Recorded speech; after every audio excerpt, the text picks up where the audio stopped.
LeBron, thank you for joining us today and taking some time out on a very busy day. Oh, thanks for having me. Have you been able to get over the first day of school jitters? I have not. I'm still having jitters right now. Today's my first day actually seeing the school, and I told my foundation and I told the Akron Public I didn't want to see it until the first day. I wanted to be just as surprised as the kids. So the jitters are still here. It's an exciting time for all of us. Last time you were in a classroom as a student, you were in your teenage years. Yes. Sitting in a classroom again, but this one being your classroom, your school with your vision and your foundation's vision. How does that feel? I mean, it's amazing.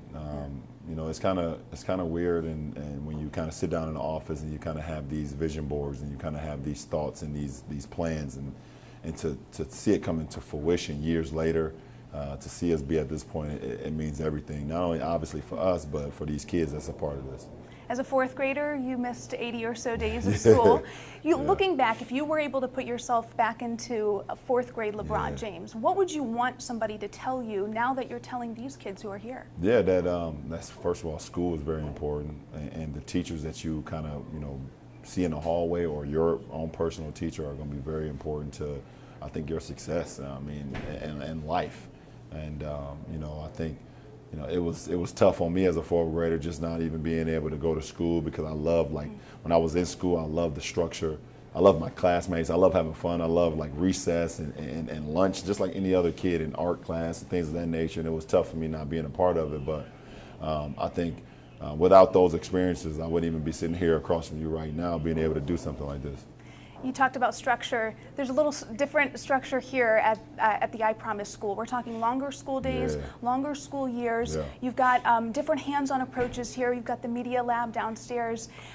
Talk a little about that model for success for these students. Do you think that you could see it cross city or state lines? Could you see an I Promise School? Well, that's the hope. I mean, that is the hope. And right now we want to, obviously we want to, try to hit home on this what we have here today, and see how we can be as successful as possible. But we want our kids to know that when they walk, through those doors every single day, that they have support. They have someone that care. They have the people and the mentors and the teachers and everyone here in this building and in this city. They care about their future. So we would love to continue this beyond state line, beyond city line. But we're going to start the foundation right here and go from here. You talked about this being one of your greatest accomplishments. What's that like for the impact on your family, your kids? What are they seeing? Well, I think for me, no matter if you talk about it with your kids or whatever, to be able to do things along the path while they're growing up, it allows them to, when they get to a point in their life where they can look back and say that their mom and their dad or their grandparents did something that was great for the community, and we want to continue that throughout our lives as well. So. I always knew when I was a kid I didn't have much, so I always told myself if I ever get anything, then I want to give back to some of the less fortunate, and I've been blessed with the ability to be able to do that. Talk a little about that feeling of your kids starting a new journey today in this new school, and you are starting your own new journey, moving to LA and joining the Lakers. What went into that decision making? And I know family is a big part of that, and we are family here. No, here. Absolutely. It's kind of bittersweet. It's a bittersweet moment for me right now, because right now I'm opening my school. I have 240 kids from 120 from third grade, 120 from fourth grade.